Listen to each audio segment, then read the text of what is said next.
नमस्ते विद्यार्थी मित्रांनो, मी कविता Shirsat, Suman high school number 6, उदना सुरत येथून आपणा सर्वांचे आजच्या होम लर्निंग अंतर्गत स्वागत करते. आज आपण अभ्यासणार आहोत इयत्ता 10वी विषय सामाजिक विज्ञान पाठ 4 भारताचा साहित्यिक वारसा भाग 2. त्यात आपण अभ्यासणार आहोत उपघटकात मध्यकालीन साहित्य. तर चला सुरुवात करूया आजच्या अभ्यासाला. उत्तर भारतात मध्ययुगाच्या सुरुवातीस संस्कृत साहित्याची भाषा बनली होती. या युगात काश्मीरमध्ये 2 महान ग्रंथ लिहिले गेले, ज्यामध्ये पहिला आहे सोमदेव रचित कथासरित सागर आणि दुसरा ग्रंथ कल्हणने लिहिलेला राजतरंगिणी. यामधला कल्हणने लिहिलेला राजतरंगिणी हा ग्रंथ काश्मीरचा इतिहास आलेखणारा अत्यंत महत्त्वपूर्ण ग्रंथ आहे. खऱ्या अर्थाने विचार केला तर तो भारताचा सर्वप्रथम ऐतिहासिक ग्रंथ म्हटला जाईल. या काळात दुसऱ्याही महत्त्वाच्या रचना झाल्या, ज्यामध्ये जयदेवने गीत गोविंद नावाचा ग्रंथ लिहिला, ज्याची गणना संस्कृतच्या अतिसुंदर काव्यग्रंथांमध्ये होते. यावेळी अपभ्रंश झालेल्या भाषांमधून आधुनिक भारतीय भाषेचा विकास सुरू झाला. अपभ्रंश झालेला म्हणजे इतर भाषांचे शब्द मूळ भाषेत मिश्रण होऊन ज्या भाषा तयार होतात त्यांना आपण अपभ्रंश म्हणतो, किंवा उच्चार बदलतात त्यांना आपण अपभ्रंश भाषा असं म्हणतो. तर यावेळी अपभ्रंश झालेल्या भाषांमधून आधुनिक भारतीय भाषेचा विकास सुरू झाला. कवी चंद बरदई रचित पृथ्वीराज रासो, तुम्ही पृथ्वीराज चव्हाण यांचं नाव ऐकलेलं असेल. तर पृथ्वीराज रासो हे हिंदी साहित्याचं प्रारंभिक ग्रंथ आहे, जो पृथ्वीराज चव्हाण यांच्या वीरतापूर्ण कार्याचे वर्णन करणारा ग्रंथ आहे. हिंदी साहित्य जगात वीरगाथा युगाचा प्रारंभ ह्याच ग्रंथापासून झालेला दिसून येतो. या काळात दक्षिण भारतात संस्कृत साहित्याची मोठ्या प्रमाणावर रचना झाली, ज्यामध्ये शंकराचार्यांचे भाष्य मुख्य आहे. या काळात द्रविड कुळाच्या भाषेचा सर्वाधिक विकास झाला. यापूर्वी आपण भारतात वेगवेगळे वंश अभ्यासले होते, त्यावेळेस द्रविड वंशाचा अभ्यास आपण केला होता. तर त्या अंतर्गत द्रविड कुळाचे जे लोक आहेत किंवा द्रविड कुळाच्या ज्या भाषा आहेत, मग त्यांचंही आपण पाहिलं होतं की 4 मुख्य भाषा आहेत. मागच्या तासाला किंवा मागच्या व्हिडिओला तुम्ही पाहिलं की तामिळ, तेलुगू, कन्नड आणि मल्याळम या काय आहेत, तर 4 द्रविड कुळाच्या भाषा आहेत.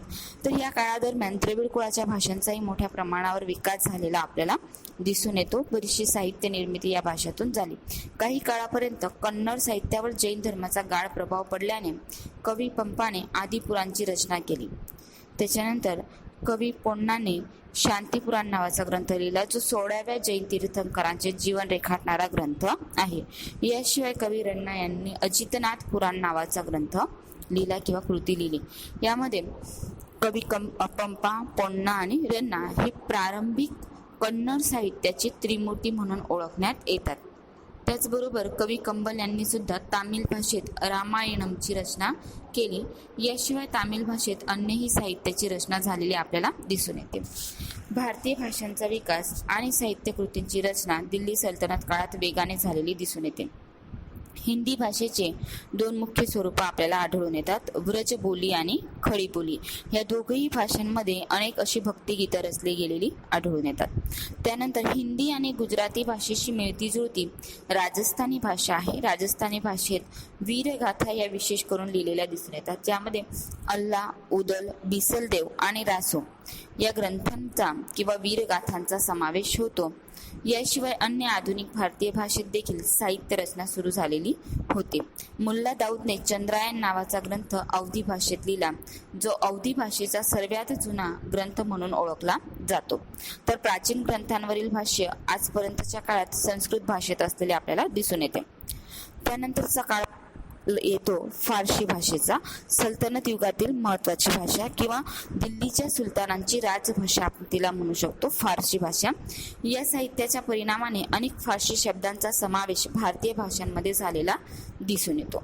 या युगात अनेक इतिहासकार झाले, जसे जियाउद्दीन बर्नी. जियाउद्दीन बर्नीने तारीखे फिरोजशाहीची रचना केली, ज्यात खिलजी आणि तुगलक वंशाच्या राज्याचे विस्तृत वर्णन करण्यात आले आहे. त्याने राजकीय सिद्धांतांवर फतवा-ए जहानदारी नावाचा ग्रंथ लिहिला. अमीर खुसरो या काळात सर्वात महान साहित्यकार मानला जातो. विद्यार्थी मित्रांनो, काही वेळेस अमीर खुसरोवर तुम्हाला स्वतंत्र टीप लिहायला किंवा थोडक्यात उत्तर द्यायला वेगळा प्रश्न विचारला जातो, त्यामुळे थोडा सविस्तर त्यांचा अभ्यास आपल्याला या ठिकाणी करायचा आहे. तर अमीर खुसरो हा सल्तनत काळातील किंवा मध्ययुगीन काळातील एक महत्त्वाचे साहित्यकार मानले जातात. ते कवी पण होते, इतिहासकार पण होते, रहस्यवादी संत आणि संगीतकार सुद्धा होते. सुप्रसिद्ध हजरत निजामुद्दीन औलिया हे त्यांचे गुरु होते. अमीर खुसरो यांच्या महत्त्वाच्या रचनेत आसिका, नूर, सिपियर आणि किरातुल सदायन नावाचा ग्रंथांचा समावेश होतो. याशिवाय त्यांनी अनेक काव्यग्रंथांची रचना सुद्धा केलेली आहे. अमीर खुसरो स्वतःला भारतीय असल्याचा गर्व होता, म्हणून तो भारताला पृथ्वीवरील स्वर्ग समजत असे. त्यांनी आपल्या पुस्तकात भारताचे वातावरण, इथली सुंदरता, तेथील इमारती आणि ज्ञान विज्ञानाची स्तुती केली आहे. तो दृढपणे मानत होता की हिंदू धर्माचे स्थार तत्व अनेक रीतीने इस्लाम धर्माशी मिळती जुळती आहेत. तो दिल्लीच्या आजूबाजूच्या बोलल्या जाणाऱ्या भाषेला हिंदवी म्हणे आणि तिला स्वतःची मातृभाषा समजत असे. या भाषेत त्याने अनेक कविता रचल्या. त्याने हिंदी आणि फारसी यांना एकत्र करून द्विभाषी चौपाई आणि दोहे देखील रचले. त्याने सुरू केलेली स्वस्त परंपरा त्याच्यानंतर शतकांपर्यंत चालू राहिली. प्रादेशिक भाषा आणि त्यांच्या साहित्यास प्रादेशिक शासकांनी वेग दिला. भक्ती मार्गाच्या संतांनी लोकांच्या भाषेत उपदेश दिला. त्यात कबीर सारख्या अनेक संत कवींचा समावेश होतो. यावेळी भोजपुरी आणि अवधी हिंदी भाषेच्या मुख्य बोली होत्या. कबीरांच्या रचना मुख्यत्वे सदुकडी लोक बोलीमध्ये लिहिल्या आहेत. तुम्ही बऱ्याचदा हिंदी विषयातनं संत कबीरांच्या रचना अभ्यासल्या असतील. त्याच पद्धतीने तुम्ही तुलसीदासांचेही साहित्य अभ्यासले आहे.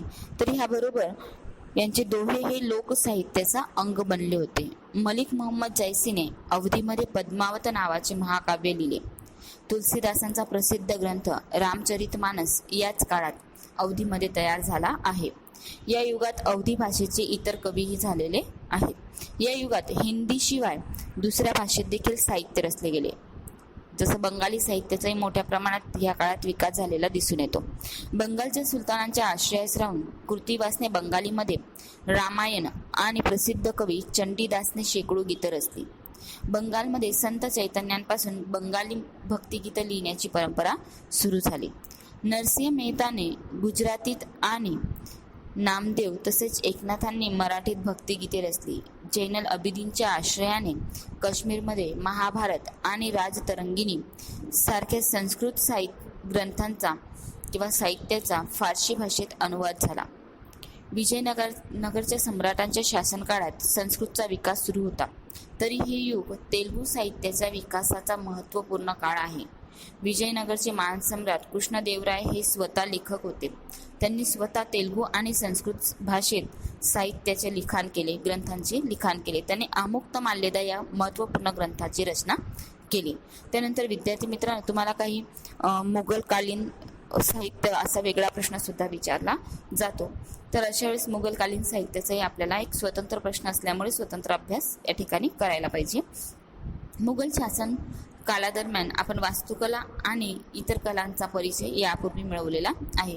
तर वास्तुकलांसोबतच अन्य कलांचाही त्या ठिकाणी विकास मोठ्या प्रमाणात झाला होता. त्याचप्रमाणे साहित्याचा सुद्धा पुष्कळ विकास झालेला दिसून येतो. पहिला मुघल बादशाह बाबर हा तुर्की भाषेचा लेखक होता. त्याने तुर्की भाषेत तुझुकी बाबरी नावाने आत्मकथा लिहिली. आत्मकथा म्हणजे स्वतःच्या विषयी लिहिलेलं किंवा स्वतःविषयी केलेलं लिखाण, त्याला आपण आत्मकथा असं म्हणत असतो. आणि ज्यावेळेस एखाद्या व्यक्तीविषयी दुसरं कोणीतरी लिखाण करत असेल किंवा त्यांचं चरित्र वर्णन करत असेल तेव्हा त्याला चरित्र लेखन असं म्हणतात. ज्याचे फारसीत बाबरनामा नावाने भाषांतर करण्यात आले. बाबरने तुर्की भाषेत तुझकी बाबरी लिहिला आणि त्याचं नंतर फारसीमध्ये बाबरनामा या नावाने भाषांतर झालेलं दिसून येतं. हुमायूचं नाव तुम्ही ऐकलं असेल. हुमायूची बहीण गुलबदन बेगमने हुमायूं नामा लिहिला हुमायूच्या जीवनावर. आता हे काय झालं, चरित्र लेखन झालं, बरोबर. आणि बाबरने लिहिलं ते काय होतं, आत्मकथा होती. मराठी भाषेत तुम्ही हे सगळं आत्मकथा, चरित्र हे तुम्ही शिकले असाल. त्यानंतर जहांगीरने तुझुकी जहांगीरी नावाची स्वतःची आत्मकथा लिहिली. औरंगजेब सुद्धा सिद्धहस्त लेखक होता. आणि शेवटचा मुघल सम्राट बहादूर शाह जफर हा एक प्रसिद्ध उर्दू कवी होता. त्याने काव्यरचना केलेली दिसून येते. त्यानंतर तुलसीदास आणि सूरदास या युगात हिंदी भाषेचे महान साहित्यकार होऊन गेले. कवी केशवदासने प्रेम आणि विरह या विषयावर साहित्य लिहिले। रहीमचे दोहे देशाच्या अनेक भागात आज देखील प्रसिद्ध आहेत। जसं तुम्ही हिंदीमध्ये कबीर आणि तुलसीदासांचं साहित्य अभ्यासतात, त्याच पद्धतीने रहीमचे दोहे सुद्धा तुम्ही अभ्यासलेले आहेत आणि तुमच्या अभ्यासक्रमात येत असतात। यावेळी फारसी भाषेत अनेक नोंदपात्र पुस्तकं लिहिली गेली, ज्यामध्ये अबुल फजलने आईने अकबरी आणि अकबरनामा ही ग्रंथ लिहिले। त्यातला आईने अकबरी या ग्रंथामध्ये भारतीय रीतिरिवाज, शिष्टाचार, धर्म, दर्शन, आर्थिक स्थिती आणि जीवनाच्या साधारणतः सर्वच अंगांचे विस्तृत वर्णन करण्यात आले आहे। याच्यात थोडक्यात किंवा एका वाक्यात उत्तरमध्ये तुम्हाला अबुल फजलच्या आईने अकबरी विषयी किंवा अकबरनामा विषयी प्रश्न येत असतो। एक ऐतिहासिक कृती म्हणून हा ग्रंथ खूप मूल्यवान आहे। अबुल फजलचा भाऊ कैफी फारसी भाषेचा एक महान कवी होता। त्याने अनेक संस्कृत ग्रंथांचा फारसीत अनुवाद केला, म्हणजे भाषांतर केले। अकबरने तर महाभारत, रामायण, अथर्ववेद, भगवद्गीता आणि पंचतंत्र सारख्या महत्त्वपूर्ण ग्रंथांचा अनुवाद करण्यासाठी एक स्वतंत्र खात्याची स्थापना केली। अकबरच्या काळात इतिहासाची अनेक ग्रंथ लिहिले गेले। मध्ययुगाची सर्वात महत्त्वाची घटना म्हणजे उर्दू भाषेच्या जन्माची आहे। ही नवीन भाषा या काळात जन्मास आली किंवा या नवीन भाषेचा विकास या काळात सुरू झाला। ही भाषा साहित्याच्या दृष्टीने सर्वात समृद्ध अशी अन्य आधुनिक भारतीय भाषांच्या रांगेत आली। या भाषांमध्ये वली, मिर्दत, मीर तकी मीर, नझीर अकबराबादी आणि असदुल्ला खान गालिब सारखी महान कवी झालेत। यातलं गालिबचं नाव तुम्ही बऱ्याचदा ऐकून असाल, बरोबर ना? त्याचे विचार गझल स्वरूपात तो व्यक्त करत असतो। 18व्या शतकात उर्दू गद्याचा देखील विकास झाला। संस्कृतच्या अधिकाधिक ऐतिहासिक ग्रंथांचे उर्दूमध्ये भाषांतर होऊ लागले। त्यानंतर उर्दूत अनेक मौलिक ग्रंथ सुद्धा तयार झालेत, ज्यामध्ये मोहम्मद हुसेन आझादचा दरबारे अकबरी महत्त्वाचा ग्रंथ आहे। तर या ठिकाणी आपलं मध्ययुगीन साहित्य पूर्ण होतं आणि पुढच्या व्हिडिओला आपण अभ्यासू भारत